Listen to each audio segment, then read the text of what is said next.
الحمد لله نحمده ونستعينه ونستغفره ونعوذ بالله من شرور أنفسنا ومن سيئات أعمالنا من يهده الله فلا مضل له ومن يضلله فلا هادي له ونشهد أن لا إله إلا الله وحده لا شريك له ونشهد أن سيدنا محمدا عبده ورسوله صلی اللہ علیہ وعلى آلہ وأصحابہ وأزواجہ وأہل بیتہ وبارک وسلم تسلیما کثیرا کثیرا اما بعد قال اللہ تبارک وتعالی فی القرآن المجید والفرقان الحمید اعوذ باللہ من الشیطان الرجیم بسم اللہ الرحمن الرحیم وَلَنَبْلُوَنَّكُمْ بِشَيْءٍ مِّنَ الْخَوْفِ وَالْجُوعِ وَنَقْصٍ مِّنَ الْأَمْوَالِ وَالْأَنفُسِ وَالثَّمَرَاتِ وَبَشِّرِ الصَّابِرِينَ الَّذِينَ إِذَا أَصَابَتْهُم مُّصِيبَةٌ قَالُوا إِنَّا لِلَّهِ وَإِنَّا إِلَيْهِ راجعون أُولَئِكَ عَلَيْهِمْ صَلَوَاتٌ مِّن رَّبِّهِمْ وَأُولَئِكَ هُمُ الْمُهْتَدُونَ صدق اللہ العلی العظیم۔ میرے محترم عزیزوں، دوستوں، بزرگوں، انسان کی سوچ کے دو مختلف پہلو ہوتے ہیں۔ ایک پہلو مثبت ہوتا ہے، ایک پہلو منفی ہوتا ہے۔ انسان جس پہلو سے سوچتا ہے، اگر مثبت پہلو انسان رکھتا ہے تو اس کے ساتھ اللہ کی طرف سے معاملات بھی ایسے ہی ہوتے ہیں، اور اگر بندہ منفی سوچ رکھتا ہے اور بری سوچ رکھتا ہے تو اللہ کی طرف سے معاملات بھی ایسے ہی ہوتے ہیں۔ چنانچہ حدیث شریف میں فرمایا اللہ کے نبی نے کہ اللہ تعالیٰ فرماتا ہے کہ میں بندے کے گمان کے ساتھ ہوتا ہوں، انا عند عبدی ظنی بی، میں بندے کے گمان کے ساتھ ہوتا ہوں۔ بندہ جس طرح جیسا گمان میرے ساتھ رکھتا ہے میں اس کے ساتھ معاملہ بھی ویسا ہی کرتا ہوں۔ اگر ہمارا معاملہ اللہ کے ساتھ اچھا ہوگا تو اللہ کی طرف سے ہمارے لیے فیصلے بھی اچھے ہوں گے، اور اگر ہمارا اللہ کے ساتھ گمان جو ہے وہ غلط ہوگا اور منفی ہوگا تو اللہ کی طرف سے ہونے والے فیصلے بھی پھر ویسے ہی ہوں گے۔ لہٰذا میں نے عرض کیا تھا کہ مثبت سوچ کے تین بنیادی پہلو ہوتے ہیں۔ ایک یہ کہ ہم اللہ کی ذات سے متعلق مثبت سوچ رکھیں۔ دوسرا پہلو مثبت سوچ کا یہ ہے کہ ہم اپنی ذات کے متعلق مثبت سوچ رکھیں۔ اپنی ذات سے متعلق مثبت سوچ کا مطلب یہ ہے کہ اپنے اندر کسی بھی قسم کی احساس کمتری، اپنے اندر مایوسی نہ ہو، کہ مایوسی کو جو ہے وہ کفر بتایا گیا ہے کہ کافر جو ہیں وہی مایوس ہوتے ہیں، اور اللہ کی رحمت سے جو ہے ایمان والے وہ مایوس نہیں ہوتے۔ اس لیے ہمیں چاہیے کہ ہم ہر معاملات کے اندر پر امید رہیں، اللہ سے اچھی امید رکھیں اور اپنی سوچ کو بہتر رکھیں۔ اس چیز کو اپنے اندر پیدا کرنے کے لیے سب سے پہلی چیز تو یہ ہے کہ اپنی ذات سے متعلق آدمی سوچ مثبت رکھے۔ اس کے لیے میرے عزیزو دوستو پہلی چیز یہ ہے کہ کچھ نہ کچھ نیا سیکھنے کا جذبہ پیدا ہو۔ کچھ نہ کچھ نیا سیکھنے کا جذبہ پیدا جس شخص کے اندر ہوتا ہے تو وہ آدمی ترقی کرتا چلا جاتا ہے۔ دینی اعتبار سے بھی ہمارے اندر یہ جذبہ ہو کہ ہم جس معیار پر ہیں، جس سطح پر ہیں، ہماری دینی استعداد اور ہماری دینی معلومات اس کے آگے بڑھ جائے۔ اگر ہم اپنا یہ معمول بنا لیں کہ روزانہ کی بنیاد پر ہمیں صرف قرآن کریم کی ایک آیت سیکھنا ہے اور ایک قرآن کی نئی آیت یاد کرنا ہے، تو آپ اندازہ لگائیں کہ 30 دن کے اندر، ایک مہینے کے اندر 30 آیتیں ہمیں یاد ہو جائیں گی آسانی کے ساتھ۔ یہ سورہ یاسین کے اندر 83 آیتیں ہیں،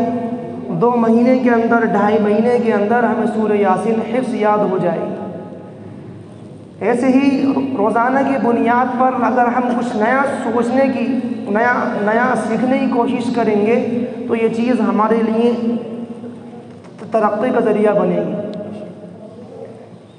اور سیکھنے میں، علم حاصل کرنے میں کسی بھی قسم کی شرم نہیں کرنی چاہیے۔ کہ جو شخص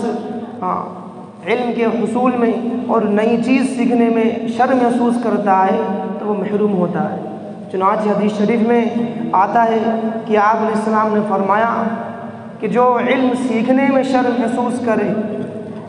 اور تکبر جو ہے تکبر سے علم حاصل کرے، تو فرمایا آپ علیہ السلام نے کہ وہ شخص محروم ہی رہتا ہے۔ اس لیے ہم روزانہ کی بنیاد پر اپنا یہ معمول بنائیں کہ ہمیں کچھ نہ کچھ نیا سیکھنا ہے۔ یہ چیز ترقی کا ذریعہ ہے، وہ ترقی کا زینہ ہے۔ ایسے ہی میرے عزیز و دوستو، آج امت کے اندر ایک بڑا مرض اور بڑا روگ وہ احساس کمتری کا بھی ہے کہ آج امت کا ہر طبقہ وہ احساس کمتری کے اندر مبتلا ہے۔ آج چاہے ہمارے دیندار لوگ ہوں، چاہے دنیا دار لوگ ہوں، چاہے مدارس کے ہمارے متعلق افراد ہوں، چاہے ہمارے ائمہ اور معززین حضرات ہوں، ہر ایک کے اندر ایک احساس کمتری پائی جاتی ہے۔ احساس کمتری یہ وہ مرض ہے جس کی بنیاد پر آدمی کبھی آگے نہیں بڑھ سکتا۔ اس لیے اپنے اندر سے اور اپنے معاشرے کے اندر سے اس مرض کو بھی ختم کرنے کی ضرورت ہے کہ جو شخص مثبت و صحیح سوچ رکھتا ہے وہ اپنے اندر احساس کمتری پیدا نہیں ہونے دیتا، وہ اپنے اندر ہمیشہ حوصلے کے ساتھ اور پر امید وہ رہتا ہے اور اپنا ہدف سامنے رکھ کر وہ آگے بڑھتا رہتا ہے کہ احساس کمتری یہ اور ایک ہوتی ہے احساس برتری، یعنی اپنے آپ کو کامل اور مکمل سمجھنا اور اپنے آپ کو ہدایت کا محتاج نہیں سمجھنا اور اپنے آپ کو ہر چیز سے افضل سمجھنا کہ یہ وہ چیز ہے کہ جس سے انسان کے دل کے اندر تکبر پیدا ہوتا ہے، کبر پیدا ہوتا ہے اور اللہ کی نگاہ میں بندہ گر جاتا ہے۔ حضرت سیدنا موسیٰ علیہ السلام کے زمانے میں قارون نامی ایک شخص تھا جس کو اللہ نے بڑی دولت عطا کی تھی اور بڑا مال والا تھا اور بڑا اس کا مقام و مرتبہ تھا دنیاوی اعتبار سے۔ قرآن نے خود اس بات کی گواہی دی کہ اس کے خزانے اتنے تھے، اس کا مال اتنا تھا کہ کئی طاقتور لوگ اس کے خزانوں کی چابیوں کو لے کر چلا کرتے تھے۔ اب اندازہ لگائیں کہ جس کے خزانوں کی چابیاں کئی افراد اٹھا کر چلیں، اس کے خزانے کتنے بڑے ہوں۔ تھا بنی اسرائیل ہی میں سے، لیکن فرعون کا اس نے ساتھ دیا اور اپنی دولت پر اسے بڑا ناز تھا۔ اللہ تعالیٰ نے اس کو غرق کرا اور ایک دفعہ جب حضرت موسیٰ علیہ السلام لوگوں کو سمجھا رہے تھے اور پیغام دے رہے تھے اور زکوٰۃ کی فرضیت کا حکم آیا تھا ان کی شریعت کے اندر، تو حضرت موسیٰ علیہ السلام نے فرمایا کہ لوگوں اپنے مال میں سے اللہ کے لیے عطیہ کرو، اللہ کے لیے زکوٰۃ کرو۔ تو یہ چیز اس کو بڑی ناگوار گزری اور اس نے قارون نے یہ کہا کہ کیا ہم نے اپنی محنت کی کمائی اور اپنی جو گاڑی کمائی ہم نے اس لیے کمائی تاکہ ہم ان فقیروں کو اور غریبوں کو لوٹائیں؟ اللہ تعالیٰ کو اس کی یہ بات بہت ناگوار گزری اور قارون نے حضرت موسیٰ علیہ السلام کو بدنام کرنے کی ایک تدبیر کی اور اس نے ایک فاحشہ عورت سے کہا کہ تم جا کر موسیٰ علیہ السلام پر تہمت لگاؤ بھرے بازار میں جب وہ لوگوں کو سمجھا رہے ہوں۔ چنانچہ اس عورت نے ایسا ہی کیا اور حضرت موسیٰ علیہ السلام پر جو ہے وہ تہمت لگائی۔ موسیٰ علیہ السلام اللہ کے نبی تھے، اللہ کے پیغمبر تھے۔ میں عزیز و دوستو، اللہ کا جو عزیز ہوتا ہے، اللہ جس سے محبت کرتا ہے، اللہ اس کو ہر قسم کی تہمت سے بچاتا ہے۔ چنانچہ اس عورت نے بھرے مجمع کے اندر سیدنا موسیٰ علیہ السلام کو بدنام کرنے کی کوشش کی، ان پر تہمت لگائی۔ سیدنا موسیٰ علیہ السلام پر ایک رعب تھا، ایک دبدبہ تھا۔ انہوں نے 2 رکعت اللہ سے پڑھی، 2 رکعت پڑھ کر اللہ سے دعا مانگی اور نبوت کے جلال میں اگر اس سے کہا کہ تو سچ بتا کہ صحیح واقعہ کیا ہے، اور ان کے چند جملوں کے اندر اس عورت کی حالت تبدیل ہو گئی اور اس نے پورا واقعہ بیان کر دیا کہ مجھے قارون نے اتنے پیسے دے کر لالچ دی تھی کہ میں آپ پر تہمت لگاؤں۔ چنانچہ سیدنا موسیٰ علیہ السلام کو اس بات پر بہت غصہ آیا اور انہوں نے اللہ سے بد دعا کری۔ اللہ نے حکم دیا کہ ہم نے زمین کو آپ کے تابع کر دیا ہے۔ چنانچہ سیدنا موسیٰ علیہ السلام نے کہا، اور قارون میں اپنے خزانے کے، میں اپنے مال کے زمین کے اندر دھستا چلا گیا۔ تو قارون کی ہلاکت کا ایک سبب وہ احساس برتری اور تکبر اور کبر تھا۔ اس لیے میرے جو دوستو، ہمیں اپنے اندر احساس کمتری بھی پیدا نہیں کرنی اور اپنے اندر سے احساس برتری کو بھی ختم کرنا ہے کہ جو اللہ تعالیٰ نعمتیں دیں اس نعمتوں پر شکر گزاری بھی ہو، کہ جب بندہ نعمتوں پر شکر گزاری کرتا ہے، نعمتوں پر، کسی نعمت کے حصول پر جب بندہ اتراتا نہیں، غرور نہیں کرتا، بلکہ تواضع کے ساتھ اس نعمت پر شکر کرتا ہے، تو اللہ کا وعدہ یہ ہے کہ جو شکر کرے گا نعمتوں پر، اللہ تعالیٰ اس نعمت کو مزید بڑھائیں گے، اس نعمت کے اندر اللہ دوام بھی پیدا کریں گے، یعنی وہ نعمت مستقل رہے گی اور اس نعمت کو اللہ تعالیٰ بڑھائیں گے۔ ایسے ہی مثبت سوچ کا ایک بنیادی پہلو یہ بھی ہے کہ مصائب پر صبر کرنا، مصائب پر، مشکلوں پر، حالات پر صبر کرنا۔ میرے عزیز و دوستو، جب تک ہماری جان میں جان ہے، جب تک ہم اس دنیا کے اندر ہیں، ہمیں مصیبتوں سے دوچار ہونا ہی پڑے گا، ہمیں مشکلات کا سامنا کرنا ہی پڑے گا۔ یہ ایک حقیقت ہے، یہ کڑوی حقیقت ہے جس سے کوئی انسان انکار نہیں کر سکتا، چاہے کوئی امیر ہو، چاہے کوئی غریب ہو، چاہے کوئی چھوٹا ہو، چاہے کوئی بڑا ہو، ہر قسم کا، ہر آدمی اس بات کا اعتراف کرتا ہے کہ مصیبتوں سے اور پریشانیوں سے ہر ایک کو جو ہے دوچار ہونا ہے۔ اس لیے مصیبت آنے سے پہلے ہی اپنے آپ کو بڑی سے بڑی مشکل کے لیے تیار رکھنا یہ ہمارے لیے ضروری ہے۔ اللہ نے فرمایا، وَلَنَبْلُوَنَّكُمْ بِشَيْءٍ مِّنَ الْخَوْفِ وَالْجُوعِ وَنَقْصٍ مِّنَ الْأَمْوَالِ وَالْأَنفُسِ وَالثَّمَرَاتِ وَبَشِّرِ الصَّابِرِينَ۔ اللہ نے فرمایا کہ ہم تمہیں ضرور آزمائیں گے،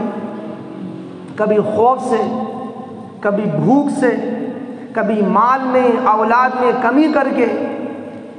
وَبَشِّرِ الصَّابِرِينَ، اور اللہ نے فرمایا کہ بشارت اور خوشخبری تو ان لوگوں کے لیے ہے جو صبر کرنے والے ہیں،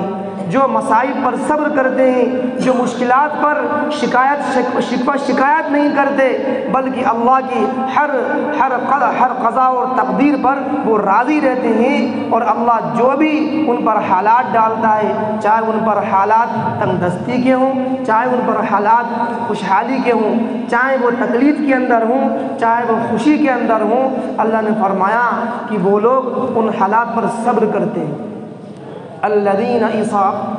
اذا اصابتهم مصیبہ قالوا انا للہ وانا الیہ راجعون۔ اللہ نے فرمایا کہ ان مومنوں کی ایک صفت یہ ہے کہ جب انہیں کوئی مصیبت پہنچتی ہے، جب انہیں کوئی دکھ پہنچتا ہے، تو وہ یہ کہتے ہیں انا للہ، کہ ہم اللہ ہی کے لیے ہیں، وَإِنَّا إِلَيْهِ رَاجِعُونَ، اور ہمیں بے شک اللہ ہی کی طرف لوٹنا ہے۔ اولئک علیہم صلوات من ربہم ورحمہ،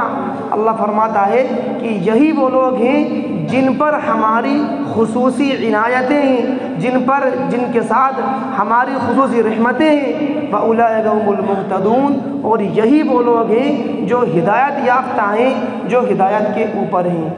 اس لیے میں عزیز و دوستو، اس دنیا کے اندر خوشی بھی ہے اور غمی بھی ہے، اس دنیا کے اندر حالات بھی آتے ہیں، اچھے حالات بھی آتے ہیں، برے حالات بھی آتے ہیں۔ سمجھدار شخص جو ہے اور ایمان کا تقاضا یہ ہے کہ آدمی ناگوار حالات کے اندر اپنے آپ کو جمائے اور مشکلات کے اندر وہ صبر کرے۔ حدیث شریف کے اندر فرمایا آپ علیہ السلام نے کہ اللہ کے یہاں بندے کا ایک مقام اور مرتبہ متعین ہوتا ہے، اللہ کے یہاں انسان کا ایک مقام اور مرتبہ متعین ہوتا ہے، لیکن انسان کے اعمال ایسے نہیں ہوتے کہ بندہ اس اعمال کی وجہ سے اس مقام تک پہنچ جائے۔ چنانچہ فرمایا آپ علیہ السلام نے کہ اللہ تعالیٰ بندوں کو آزماتا ہے، بندوں پر مشکلات ڈالتا ہے، ان پر مصائب ڈالتا ہے، اور جب بندہ ان مصائب پر صبر کرتا ہے اور ان مصائب پر صبر کرتے ہوئے کسی شکوہ شکایت نہیں کرتا بلکہ اللہ کی قضا و تقدیر پر راضی ہوتا ہے، فرمایا آپ علیہ السلام نے، تو اللہ اس صبر کرنے کے نتیجے میں بندے کو اس مقام تک پہنچا دیتا ہے۔ اور ایک حدیث میں آپ نے یوں فرمایا عجبا لامر المؤمن، کہ مومن کا تو ہر معاملہ ہی عجیب ہے، وَإِنْ أَصَابَتْهُ سَرَّاءُ فَصَبَرَ فَكَانَ خَيْرًا لَهُ۔ فرمایا آپ علیہ السلام نے کہ اگر اسے خوشی پہنچے، اگر اسے نعمتیں میسر ہوں اور بندہ ان نعمتوں پر اللہ کا شکر بجا لائے اور اللہ کا شکر کرتے ہوئے زندگی گزارے، تو آپ نے فرمایا فَكَانَ خَيْرًا لَهُ، تو یہ اس کے لیے بہتر ہے، اس لیے کہ لَإِن شَكَرْتُمْ لَأَزِيدَنَّكُمْ، نعمتوں کی شکر گزاری کی وجہ سے اللہ تعالیٰ نعمتوں میں اضافہ کرتا ہے۔ وَإِنْ أَصَابَتْهُمْ ضَرَّاءٌ، فرمایا اور اگر اسے کوئی مصیبت لاحق ہو جائے، اسے کوئی پریشانی لاحق ہو جائے، فَصَبَرَ، اور وہ اس مصیبت کے اوپر بندہ صبر کرے، فَكَانَ خَيْرًا لَهُ، تو یہ چیز بھی اس کے لیے بہتر ہے کہ ان اللہ مع الصابرین، اللہ تعالیٰ صبر کرنے والوں کے ساتھ ہے۔ تو جب حالات ہوں بندہ صبر کرے، جب خوشحالی کا موقع ہو بندہ اس پر شکر کرے، ہمارے تو دونوں ہاتھ میں لڈو، ان اللہ مع الصابرین، صبر کرنے والوں کے ساتھ بھی اللہ ہے اور شکر کرنے والوں کے ساتھ بھی اللہ ہے۔ اس لیے فرمایا کہ آدھا ایمان وہ صبر ہے اور آدھا ایمان وہ شکر ہے۔ اگر ہم صابرین و شاکرین میں سے ہو گئے تو انشاءاللہ ہمارے ایمان کی تکمیل ہو جائے گی۔ اللہ تعالیٰ مجھے بھی اور آپ کو بھی حالات پر صبر کرنے والا بنائے اور اللہ کی نعمتوں پر پوری شکر گزاری کے ساتھ زندگی گزارنے کی توفیق عطا فرمائے۔ وآخر دعوانا ان الحمد للہ رب العالمین۔